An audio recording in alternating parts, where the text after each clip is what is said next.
And in this segment, we are discussing the obstacles facing Black-owned businesses here in New Hampshire, from the role bias plays into starting a business to unique circumstances brought on by the call for social justice around the country. Joining me now from the Senior Helpers of Southern New Hampshire, Mr. Dwight Davis, also the director at the State of New Hampshire Division of Economic Development, Mr. Will Arvello, and the co-founder and CEO at Study, which helps software engineers find employment, Mr. Gino Miller. Thank you so much for joining us tonight.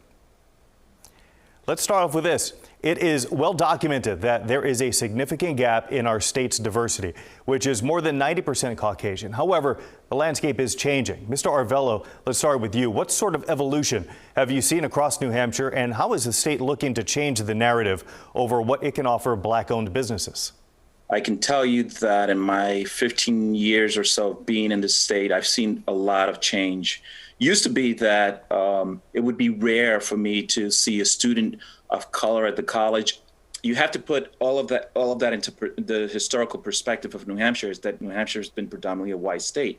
But again, that is starting to change. And with that, we're starting to see more people come here to build businesses and to start careers and to become part of the fabric of our communities. And in the end, that's going to make New Hampshire richer going forward. Calls for social justice reform have echoed across the country. And how has that had a positive or negative impact here on businesses in New Hampshire? I've sourced a few other minority business owners, and they have felt the same, that business has not been affected in a negative way. On the nonprofit side, I'm a board director with the Black Heritage Trail of New Hampshire, and it has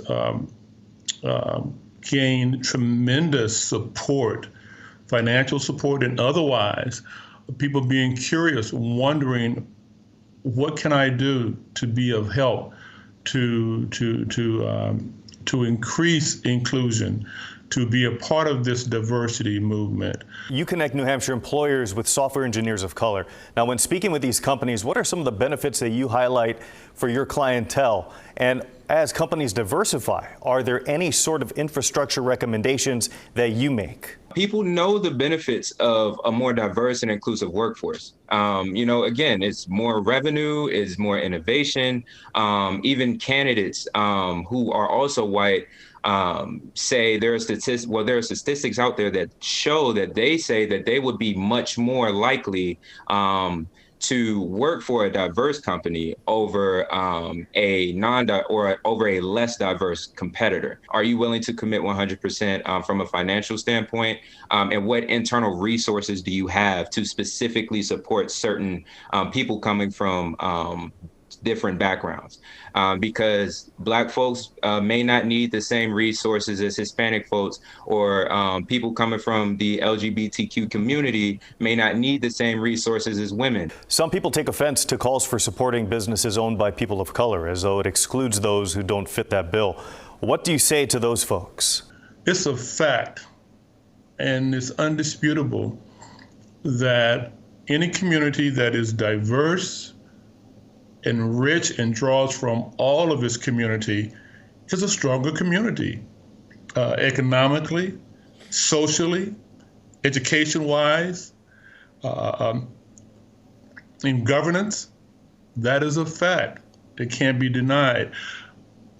But you're absolutely right in asking that question. So many people, they get a little confused when they hear a call to support a Black business or support a Black community.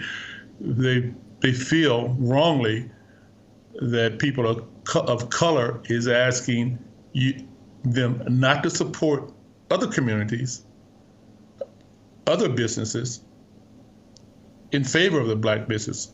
We're just asking that support all the businesses. New Hampshire has an opportunity to be a state that says to the rest of the world, we appreciate diversity. It adds to our richness. Come here, build a business, build a family. If we have this conversation in 5-10 years, it'll be a different conversation. We will be in a different place demographically. We will be in a different place in terms of how we support Black-owned businesses, minority-owned businesses. and how we're perceived externally as a state that welcomes diversity. Gentlemen, a lot of great insight. Thank you so much for your time.